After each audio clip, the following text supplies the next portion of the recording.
Hi, everybody. We're coming into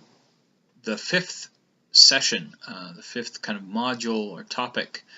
for our course as we continue working our way through church history. And we're still sort of in the time period of the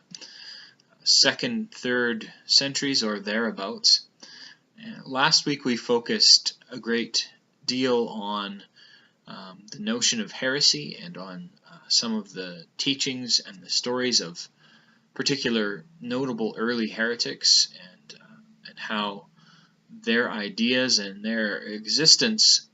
prompted the church to examine itself and create structures for responding to these kinds of challenges.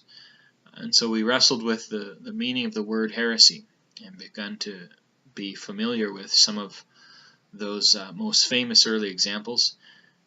This week we deal with another essential word, sadly, that characterizes many of the stories that we know about and that we study when we study church history, and that's the word schism. A schism is a rift, a crack, a break in the church's unity. And we deal today with one of the first and second examples of schisms that the church found itself confronted with in its history. Those are the Novatian schisms and the Donatist schisms, and we'll pay particular attention to the Donatist schism and the way that the church had to wrestle with people setting up alternative communities and saying that we were the truly faithful group and those others have fallen by the wayside, and come and join us to be part of the truly authentic and vibrant community. So often in the history of the church we see cycles of schism, and many of the divisions that have resulted in church history still are with us today. And so the church fathers, of course, in line with the teachings of the Gospels and the prayers of Jesus, caution Christians against the violence that they would do to one another and to Christ's body by choosing to go their own way and say they have no need of the other, and to form their own unities in distinction from the unity of the Catholic faith.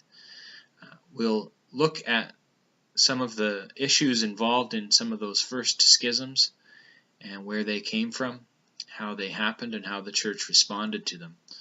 The second part of the lecture material for today will be a bit of a departure from that, and we'll go into kind of a geographical review, looking at some of the ongoing expansion of the church. We talked a bit about some of the initial expansion after the close of the New Testament period.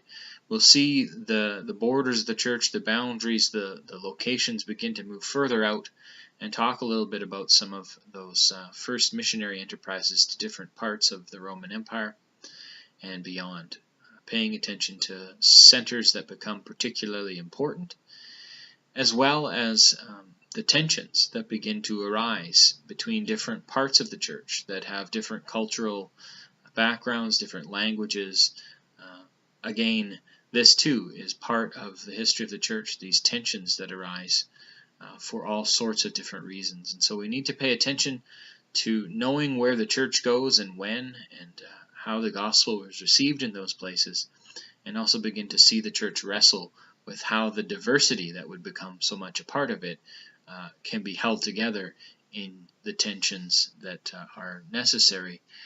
but still be part of a wider unity. That'll be the material that we work through today, and I hope that it is a beneficial discussion as we talk about some of the primary sources and the readings in our time together this week.